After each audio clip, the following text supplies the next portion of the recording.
Hello, and thank you for taking the time to watch the session today. My name is Tom O'Farrell. I am the Chief Customer Officer at Aiimi, and we are delighted to have become patrons of the Institute of Asset Management. Aiimi is a tech company specializing in data, information, and AI. And essentially, we work with organizations to help them maximize the value of the information and data that exists within their organization, aligned to the outcomes that they are looking to achieve. Today's session is focused on asset management in the age of AI, unlocking this insight across the asset lifecycle. And this is the first session in a series of webinars that we're going to be running. And really what we're going to be looking at is how do we look at the challenges that organizations are facing in relation to their data assets that are associated with their physical assets. Briefly looking at technology and how some solutions can support this, and really looking at how you maximize the outputs of each stage of your asset lifecycle. As I said, this is the first session of a number of webinars. The next one is on the 5th of July. We will be looking at breaking down the different core components of that asset lifecycle and looking at how we can better use data across that and ensure that people work with areas that they can control and potentially give some ideas about how that might work. Okay, so where do we start to start to look at this? And I guess the best place to start is the current situation to people working in the asset world, people who are managing, designing, building assets. It often feels like we're in a perfect storm. And I know it probably feels like we've been in this perfect storm for a very long time, but essentially being driven to optimize the performance of the asset estate, and at each stage of the asset life cycle, optimize our ability to fulfill that phase in the life cycle at lower costs. So really being driven down on costs, and quite rightly adhering to the regulatory controls and guidelines that are put in place. And this is something that has been going on for a long time and has always been the age-old challenge around assets, but specifically in certain industries, that really maximizing the output of doing more for less in relation to your asset estate is becoming much more prevalent. And so when looking at this, I guess the question is, how can data help, and what do we know from the work that we've done across a number of our customers in relation to how data can support that? And what are some of the challenges that face it?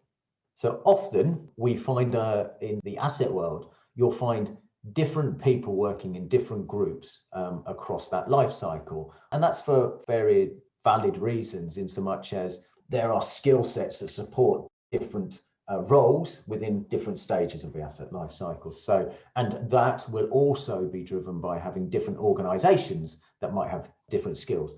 So automatically throughout that asset life cycle, we're becoming siloed, and we're becoming quite siloed in how we work. And we all know that there will be project handovers at each stage, but that silo also directly relates to siloed data and information. And it's often one of the biggest challenges is capturing that information at the end of each stage of a project and passing it through to the next stage. So we really do see quite a cost associated with that, cost in capturing and retrieving it, cost in collating that data, and not always, but sometimes that can lead to low quality asset data being passed through the life cycle. And this in turn can lead to risk and cost in the next phase and the overall lifespan of that asset. So the challenge that we're looking at is how do you capture high quality data? And it's absolutely clear that organizations who have a rich asset base to support their core business, whether that be driven towards a specific customers or whatever that might be, have become much more advanced in how technology is being used, and have got far greater understanding and appreciation of the increased volumes of data that are available. We already see access to greater levels of operational data is becoming so much more prevalent. So it's becoming, and it's being reused. It's being reused in the design phase, the build phase, how we manage it, and it's being built into that design space. the use of sensors, the use of telemetry data, which is enabling us to drive better operational and maintenance decisions, is absolutely becoming prevalent and has been prevalent for some time. So we're getting better at capturing data at various stages of the asset life cycle. And that means that we're opening up in more opportunities to use that data. But as more and more information is being created, our ability to identify and work with high quality information is getting harder. We're getting better at it, but by no means is it perfect as we need. And that is enhanced by the fact that the size and diversity of organizations that are involved in the asset life cycle, coupled with the quite high levels of human interaction in capturing and managing and discovering data, also increases our chances of maximizing the value of the data assets in relation to our physical data. And so that's a known problem. And to tackle this, organizations have often focused on how to create a centralized repository of data that support that sort of across the board. And then to do this, I've looked at embedding large-scale change programs. These change programs can progressively embed behavioral change in consistent organizations and so in alliancing organizations. But as we've already identified, there's a mass diversity of the supply chain that will support an asset. And with all the will in the world, it is harder to embed change across a multi-organizational team that will potentially have churn associated with it than it is across a single organization. So these are things that we also are aware of. And we know also that a change behavior across a life cycle also can ebb and flow as well. And so essentially, when we look at this centralized piece, we are asking people to potentially shoehorn efficient working practices into a central system that can also then potentially stifle some of that desired efficiency. So if we go back to those three tenets of optimizing the challenges you're being faced with optimizing the asset estate efficiency, lowering the cost and the regulatory control, something gives in that when we're trying to drive higher quality data. So we really need to look at a way where that drive from the business can live in a utopian fashion aligned to focusing on delivering the highest possible quality data we can at any point in time. So from an Aiimi perspective, we look at that and we think there are three key tenets that enable the best use of data. Whether this be in an asset-centric organization, a financial services organization, a retail organization, but we've seen some real success of that working in the asset space. So the first is that data and information should be treated the same. So we should look at how we work with it in exactly the same fashion. Information governance needs to be automated where possible. Take away the toll of information governance from the end user, and you are more likely to have a clarity, standards, and a governed set of information. And user experience is absolutely at the heart of what we do. Create an environment that makes it almost too difficult for an end user not to use the system because the system is so easy to use will ultimately drive higher quality data. So I just want to break these down one by one and just put a little bit more context around this. So what do we mean by connect data and information sources to deliver more value? So we need to collect information to across all of our sources. This is because a collective interconnected data set and information assets will always deliver more value. Organizations and the extended supply chains will always have different technology stacks, vendors, administrators, will have different data ownership across their business. But what we do know is there's a really rich source of information. So the answers to the questions that we're being asked during our asset life cycle, whether it be at that design stage, whether it be at the maintain and operate stage, we know that the information will exist, right? We know that it might sit in documents, emails, some analytics, some dashboards, telemetry data, but these are unlikely to be stored in a single place. And that value of that data will ultimately increase when we join it together and we derive new data points or new association. So by interconnecting data and information, we can easily find things. And when we've landed on something, what we want to be able to see is associated information. So something that adds insight to the piece of information that enables us to make a decision that will ultimately drive to that point of driving operational efficiency, lower cost and regulatory control across our asset estate. Secondly, information governance needs to be automated where possible. And there is an absolute focus on compliance, regulatory compliance, whether it be regulatory compliance of the build, or whether it be health and safety compliance. And information sits at the heart of that regulatory compliance. And information governance, for it to be efficient, we need to try and automate as much as possible of that.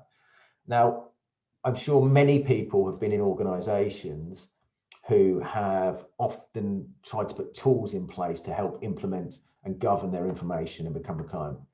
But most of those tools aren't effective. The speed and volume of data generated and the increasing complexity of that information are just hard to manage. And as new technologies are brought into the business, that will also change, and the data model, etc., will change and look to be exploited. Through looking at automating this, focusing on things such as natural language processing and machine learning to give us the power to automate data governance and to automatically discover information that we need to be made aware of, extract it and derive it, and enrich metadata associated with the information that exists within inside our organization, and automate and classify and manage that data, that gives us the power. That power is there from a technology perspective. And then through AI, we can police compliance and provide insurance to businesses that everyone is following the rules. So we're no longer asking individuals to be able to tag something or to be able to recognize something as a record. This all can be automated and driven through the next generations of technology in this space. And thirdly, user experience, and putting user experience at the actual heart of what we do. People with different roles need to work and collaborate in a way that makes sense to them. And as I touched back earlier in the session, we can't just have a central repository that is driving out the efficiencies because the technology tells it to. People will work in different ways and the information needs to work for them. So we need to embrace those differences. And we need to spend time understanding that end-to-end journey of each of those users. And we've seen it many times. Companies will often fall for technology vendors suggesting that they can do an end-to-end process, but we know that end-to-end process isn't necessarily going to work for all of our users. And that has seen a lot of organizations spend money on systems and integrations, but rarely look at where the data needs to be aligned and called the same thing. And structured in the same way and preserving the integrity, and each system is changed and evolved independently of one another. So to design the optimal information architecture to support end users, we must first understand our end users, what it takes to run their business, what they need to do as a task each day, and we design the best experience for them and put them at the absolute heart of what they do. We must also be sure that we focus on capturing the right data for those people and presenting that right data. So the data needed to do the job, measure their performance, capture the reporting, both upstream and downstream, and make sure that that supports any operational, legal, regulatory reporting requirements. So I've touched on it as I've gone through this. We've spoken about a bit of tech, and I mentioned I would at the start. We've spoken about data and information should be treated the same, looking at insight engines and a mesh that can layer across that data and effectively interconnect that data and content. We should not differentiate between an email, which has some huge value in, and some data, which is structured through an asset management system. We can look at information governance needs that need to be automated by using artificial intelligence, machine learning, natural language processing, and the user experience, working in a way that puts the user at the heart of it and focuses on data and design sprints, creating rapid prototypes to enable us to understand how this data will be used and the value that it brings to the business and the user. So thank you very much for your time. As mentioned, the next session is on the 5th of July. I'll actually be looking in detail at the design stage through the asset lifecycle and asset management lifecycle, and looking at how we can utilize the approaches that have been discussed in this presentation in a more granular level. There is, following this, if you want to know a little bit more about Aiimi, there is a video on the following slide, so please feel free to find out a little bit more about us as an organization. Many thanks.